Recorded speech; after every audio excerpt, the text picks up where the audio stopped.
अभी आप लोग को सुभाष भैया बता रहे थे कि हम लोग यहाँ क्यों आते हैं, क्यों आते हैं हम लोग यहाँ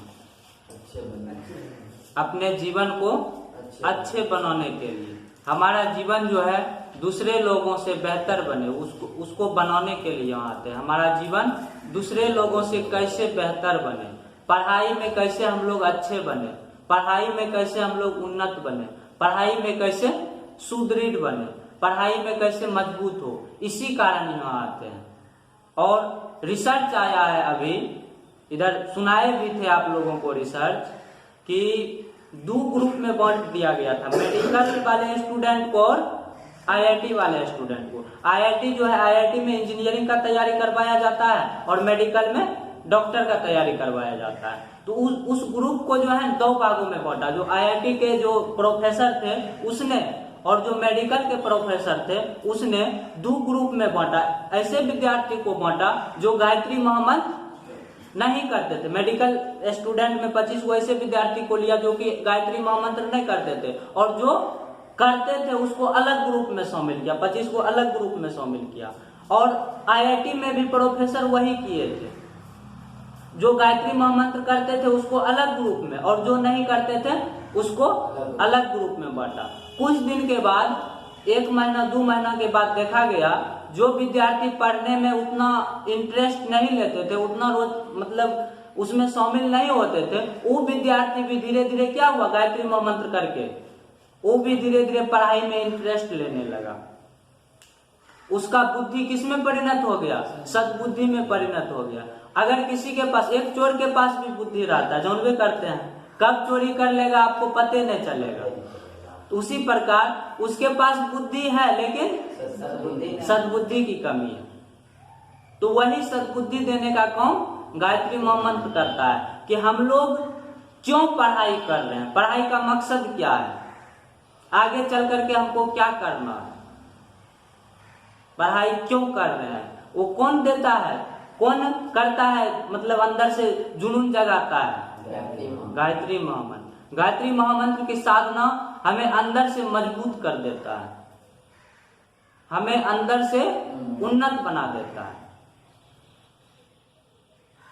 कर्म फल का सिद्धांत जानवे करते हैं, जो जैसा कर्म करेगा उसको वैसा फल मिलेगा। अगर कोई व्यक्ति आम का पौधा रोपेगा, कोई व्यक्ति अगर नीम का पौधा रोपेगा, ये सोचेगा कि हमको आम मिले, तो कभी हो सकता है? नहीं हो सकता है। इसलिए जैसा हम पौधा रोपेंगे वैसा ही फल मिलेगा।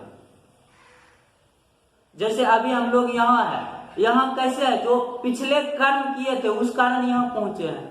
अभी जो कर्म करेंगे, इस कर्म के द्वारा हम आगे असली मुकाम पर पहुंचेंगे, जो मेरा लक्ष्य है। अभी आप जो कर्म कीजिएगा, अभी फल मिलेगा उसका? नहीं मिलेगा, कुछ दिन के बाद उसका फल मिलेगा। जैसे हम लोग 10th का तैयारी करते हैं, क्या 10th का 1 महीना में ही रिजल्ट आ जाता है? 10th का कितना दिन तैयारी करना पड़ता है? 1 साल। 1 साल जाकर के तैयारी करेंगे, उसके बाद फिर परीक्षा देंगे, उसके बाद रिजल्ट आएगा। तो किसी भी चीज के लिए इंतजार करना पड़ता है। कोई कर्म ऐसा है जो कि तुरंत मिल जाता है, जैसे किसी को थप्पड़ मारिए, तुरंत उल्टा मार देगा, वो तुरंत मिलने वाला कर्म है। कोई कर्म है जो 1 साल में मिलता है, जैसे पढ़ाई करते हैं तो 9th से 10th में जाइएगा, 10th से 11th में, 11th से 12th में, जो जिस क्लास में 1 साल तैयारी करेगा तो उस अगले क्लास में जाएगा। और कुछ कर्म ऐसा है जो कि 5-10 साल में मिलता है, कुछ कर्म ऐसा है जो कि जन्मों जन्म के बाद मिलता है। एक बहुत बड़े साधु थे, सन्यासी थे, उसने जो है ना ध्यान करते थे उस समय, तो उसके रास्ते से होकर के एक गाय गया, गो जिसको गो माता बोलते हैं, उसके सामने से एक गाय गया, और जो गाय को मारने वाला था, जो गाय नहीं था, बकरा था, बकरा को मारने वाला, तो उस रास्ते से होकर के पूछा कि बकरा किधर गया है, तो साधु बता दिए हाथ से इशारा करके कि उधर गया है। तो उसके बाद जो है जब फिर वो बकरा को मार के खा गया, वो जो उसका पीछा कर रहे थे, बकरा मिल गया, उसको मार के खा गया।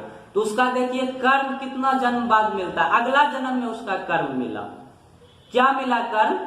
कि वो जो साधु थे, उस साधु का जन्म जो है ना एक ऐसे परिवार में हुआ था जो कि हर हमेशा मांस बेचते रहते थे। मांस बेचता है, बकरा को मार करके, कभी बकरी को मार करके जो मांस बेचता रहता था, उस परिवार में उस साधु का जन्म हुआ। लेकिन जो पिछले जन्म में वो साधु थे, वो जन्म में भी वो सोचते थे कि हम भगवान का मतलब कि भगवान की ओर मेरा अथी हो, भगवान, हम हर हमेशा भगवान का ही नाम ले। लेकिन उसका जन्म किस परिवार में हो गया था?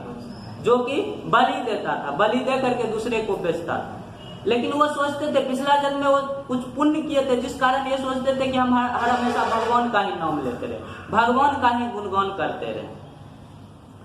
तो वो क्या करते थे कि भगवान की ओर उसका बहुत इंटरेस्ट था, रोचक था।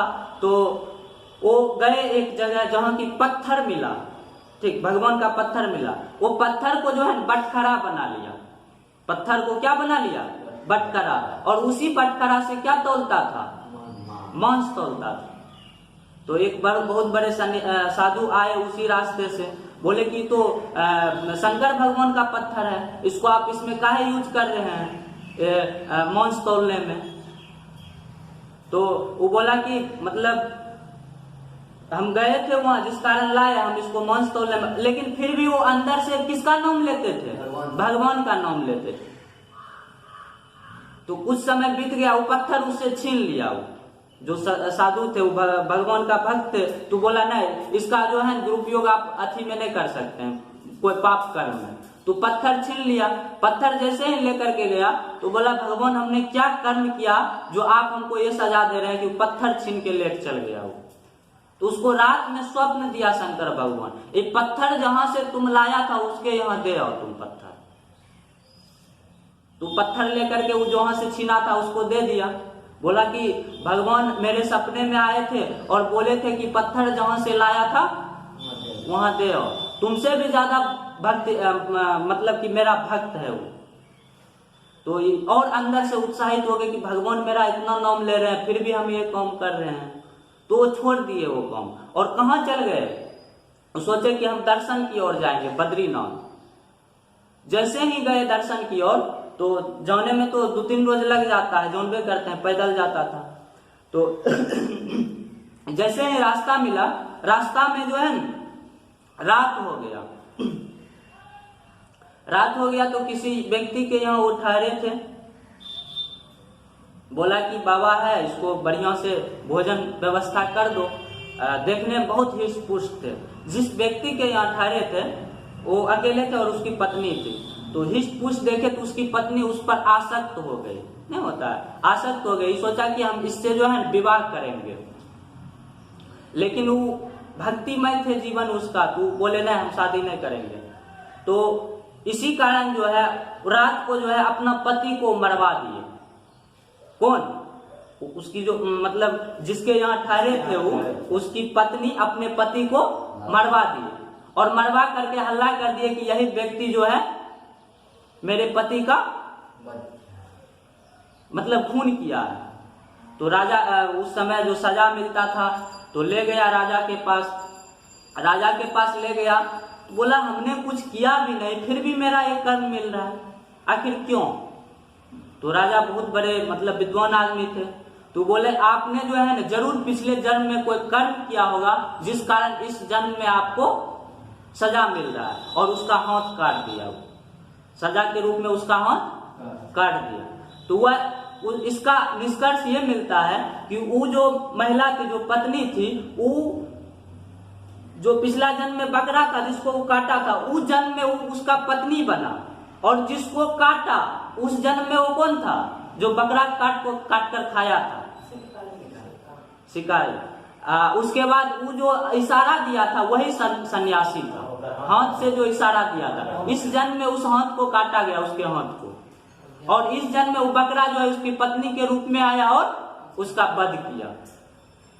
तो इसलिए कर्म जो है ना कभी भी आदमी को नहीं छोड़ता। जैसे हम लोग 1 साल जैसा तैयारी करेंगे वैसा कर्म मिलेगा।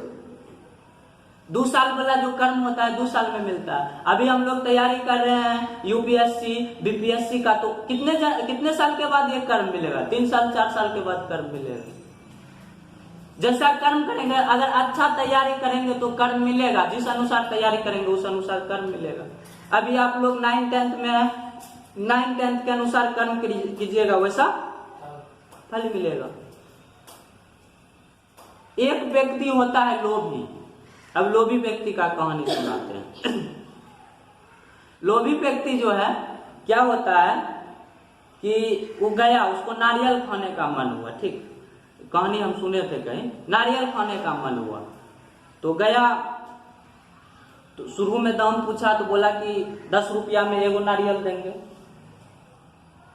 तो बोला सस्ता नहीं होगा, खूब जिद करने लगा कि आप सस्ता दीजिए। लेकिन वो बेचारा 9 रुपया में लाया था, 10 रुपया में बेच रहा था, 1 रुपया फायदा हो रहा था, वो कैसे सस्ता करेगा? उसको भी तो फायदा चाहिए। तो बोला नहीं, सस्ता नहीं देंगे। बोले आगे बढ़ो, आगे जो है ना सस्ता दाम में देता। आगे बढ़ा तो वहां आधा दाम में देता था। जैसे नहीं होता है किसी चीज के आप नजदीक रहिएगा, तो जैसे मान के चलिए यह आम का बगीचा है, पूरा आम का अति है, तो जहां आप जाइएगा तो वहां सस्ते में देगा, वहां जो खरीद के लाएगा वो ज्यादा दाम में बेचेगा। वो गया थोड़ा दूर आगे, वहां 5 रुपया में नारियल दे रहा था। बोला कि और सस्ता नहीं होगा। अब देखिए 10 रुपया से 5 रुपया में आया। अब बोला कि अब सस्ता नहीं होगा। उसके बाद बोला कि आगे बढ़िए, आपको वहां फ्री में मिल जाएगा। आगे बढ़ा, नारियल का वहां खाने था, तो वहां गया, बोला कि आप नारियल के वृक्ष पर चढ़ जाइए, आपको मुफ्त में मिल जाएगा, जितना तोड़िएगा उतना मिल जाएगा। बोला ठीक है, मुफ्त में मिल जाएगा, हम चढ़ जाते हैं। जैसे ही चढ़ा ऊपर, उसको डर लगने लगा कि गाछ पर चढ़ता है, वृक्ष पर चढ़ता है तो डरने लगता है, उसको डर लगने लगा। उसने कहा भगवान हमको अगर बचा दीजिएगा ना, हम 5 गो ब्राह्मण जमाएंगे, 5 गो ब्राह्मण को भोजन देंगे। तो धीरे धीरे धीरे धीरे उतरा, आधा दूर आया, बोला भगवान हम 2 गो ब्राह्मण को भोजन देंगे। उसके बाद धीरे धीरे नीचे आया। जैसे ही नीचे आया ना, बोला कि पूरा मेरा परिवार ही ब्राह्मण है, मेरा परिवार ही, सब व्यक्ति के अंदर ब्रह्म निवास करते हैं, तो मेरा परिवार ही क्या है? ब्रह्म है। तो वो तो हम अपने परिवार को तो खिला ही रहे हैं, भोजन समाप्त आपका जो हम लिए थे। यही होता है कि हम जिस अति में रहते हैं भूल जाते हैं भगवान को। जो अति कहते हैं भगवान मेरा अगर 10th पास करवा दीजिएगा तो हम 5 किलो क्या चढ़ाएंगे? लड्डू चढ़ाएंगे। मतलब हम भगवान को इस तरह लोभित करते हैं। इस तरह लोभित नहीं करना चाहिए भगवान तो वैसे प्रत्येक व्यक्ति के शरीर के अंदर है। तो आप लोग यहाँ आते हैं, आपको अभी बताया गया कि कर्म फल का सिद्धांत सबको मिलता है। कर्म का फल सबको भोगना पड़ता है, चाहे कैसा भी व्यक्ति हो, राजा हो या रंग हो, कर्म का फल सबको मिलता है। यहाँ आते हैं तो आप अच्छे बनिए। अगर आप अभी सिगरेट पीजिएगा तो क्या होगा जानते हैं? फेफड़ा खराब हो जाएगा। ऐसे अभी कोरोना वायरस है, तुरंत उसको पकड़ लेगा, तुरंत दाड़िए लेगा अगर हो गया। सिगरेट पीजिएगा, दारू पीजिएगा, दारू पीने से क्या होता है? उसका कर्म कितने दिन बाद मिलेगा? दारू पीने का कुछ दिन बाद मिलेगा, तुरंत नहीं मिलेगा। तुरंत नशा उशा लगेगा, उसके बाद छूट जाएगा, लेकिन कुछ दिन बाद मिलेगा। तो कोई भी व्यक्ति का कर्म तुरंत वाला कर्म होता है और प्रारब्ध वाला जो कि बाद में मिलता है। इसलिए आप यहाँ अच्छे आते हैं तो आप अच्छे बनिए, अपने जीवन को उन्नत बनाइए, अपने जीवन को मजबूत बनाइए। मेरा उद्देश्य यही रहता है कि यहाँ आने वाला प्रत्येक बच्चा क्या बने? अच्छे बने, पढ़ाई में बेहतर हो। पढ़ाई में बेहतर कैसे होता है व्यक्ति? वही गायत्री महामंत्र साधना के द्वारा। रिसर्च भी आया, शुरू में ही बताए, 2 ग्रुप में शामिल किया था। जो पढ़ने में तेज नहीं था वो धीरे धीरे हजारों विद्यार्थी पर प्रयोग हो चुका है। ये नहीं समझिएगा कि भोला बाबा का प्रचार है, शिव चर्चा का प्रचार है, या मतलब दूसरे जो भी धर्म होता है उसका प्रचार है। गायत्री भगवान का प्रचार नहीं है। ये समझ लीजिएगा कि गायत्री माता का प्रचार कर रहा है, ऐसा नहीं। रिजल्ट आया है, इस कारण आप सबको बता रहे हैं। ये कोई धर्म से रिलेटेड नहीं है, इसको कोई धर्म से नहीं जोड़िएगा कि पूजा पाठ है, पूजा पाठ इसको नहीं समझिएगा। बाबा बनना इतना आसान है, जैसे कहा जाता है किसी भी व्यक्ति को सुभाष बाबा, नंदन बाबा, गौरव बाबा। बाबा कहना आसान है लेकिन बनना आसान नहीं है। बाबा बनने के लिए बहुत अपने आप को मारना पड़ता है।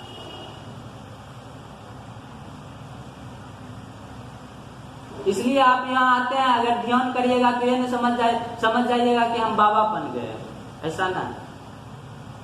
ध्यान सभी व्यक्ति कर सकता है। आने वाले समय में जो है ना 2026 तक गुरुजी बोले हैं, जो कि स्वयं महाकाल है, महाकाल का अवतार है, उसने बोले कि आने वाले समय में जो है ना प्रत्येक व्यक्ति गायत्री मोहम्मद करेगा 2026 तक, हर एक व्यक्ति। और ये संसार क्या बन जाएगा? सतयुग बन जाएगा, सतयुग। अभी कौन युग चल रहा है? कलयुग चल रहा है। आने वाले समय में ये कौन युग में बदल जाएगा?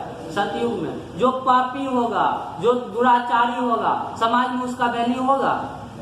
जो दूसरे का पेट काट के खाता है उसका वैल्यू होगा? नहीं होगा। सतयुग में कैसे रहते थे व्यक्ति?